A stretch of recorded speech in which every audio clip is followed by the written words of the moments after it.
All right, welcome focus learners to today's explainer. Today we are unlocking what is arguably one of the most elegant, powerful computational shortcuts in all of mathematics.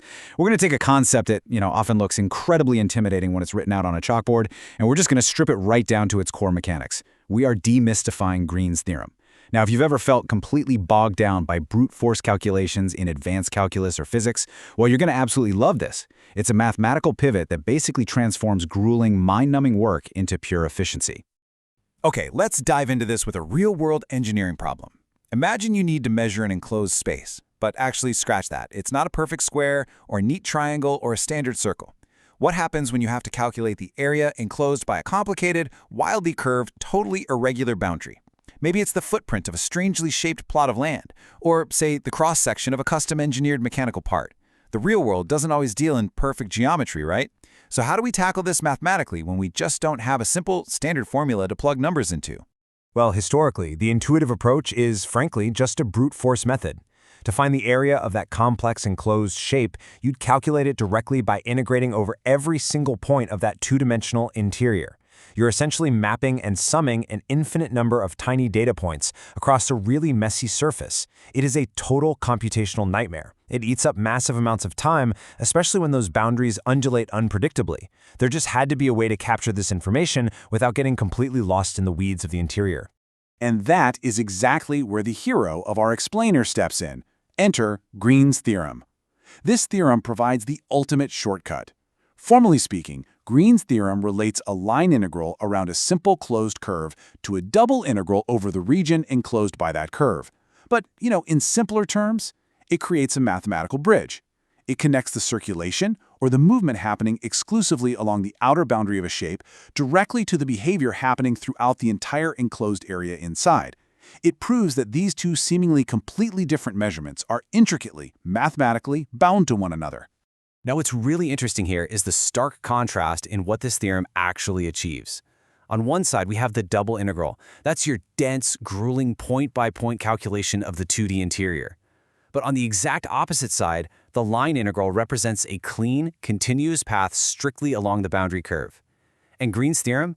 It just drops an equal sign right between them. It tells us that we get to choose which side of the equation we want to solve. And spoiler alert, we almost always want to solve the boundary side.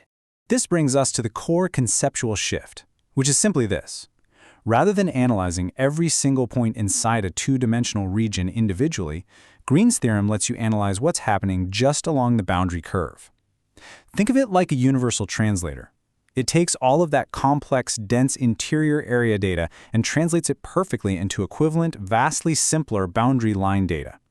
It's kind of like saying you don't even need to look inside a shape if you know exactly what's happening on its perimeter. The boundary literally contains all the secrets of the interior. So the crucial point is how this plays out mechanically. When you put this shortcut into action, you essentially get three massive benefits. First, you completely bypass the need to integrate over the entire 2D interior directly. Boom, you get to skip the hardest part of the problem. Second, you are allowed to evaluate a much simpler integral along the boundary curve instead. You're turning a messy two-dimensional problem into a slick one-dimensional path problem. And third, by doing this, you achieve a massive computational shortcut for complex shapes. Whether you're a mathematician working with pencil and paper or a supercomputer running complex simulations, this pivot saves an immense amount of time and processing power.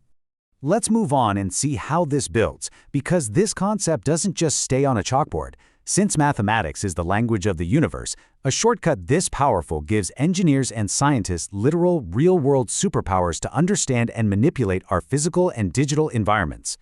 And this brilliantly illustrates how we see this theorem go to work every single day across multiple disciplines. Take fluid dynamics, for example. Engineers use it to analyze circulation and flow around boundaries. Think about water flowing around a submarine or air moving over an airplane wing. Instead of mapping every single particle of fluid in that space, they just measure the boundary. In electrical engineering, it's used for calculating magnetic flux through surfaces, understanding how electromagnetic fields interact with materials without needing to measure every microscopic point inside the field.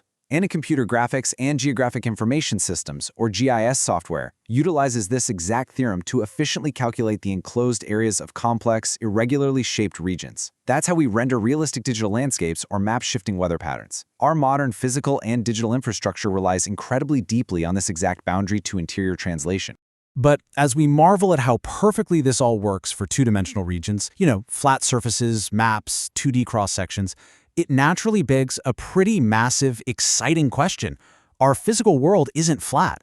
We live in a universe of depth and volume. So what happens when we leave two dimensions? Can we take this brilliant concept of translating a messy interior into a clean boundary calculation and actually apply it to the 3D physical world? Well, the answer is a resounding yes, and it introduces us to the next great leap in advanced calculus, Stokes' theorem. It takes absolutely everything we just learned and explodes it into the third dimension. If a 2D boundary holds all the secrets of a flat surface, what incredible secrets of our 3D physical universe are hiding right on the edges of the objects around you? We're going to explore exactly that in our next explainer. Until then, keep looking for the shortcuts.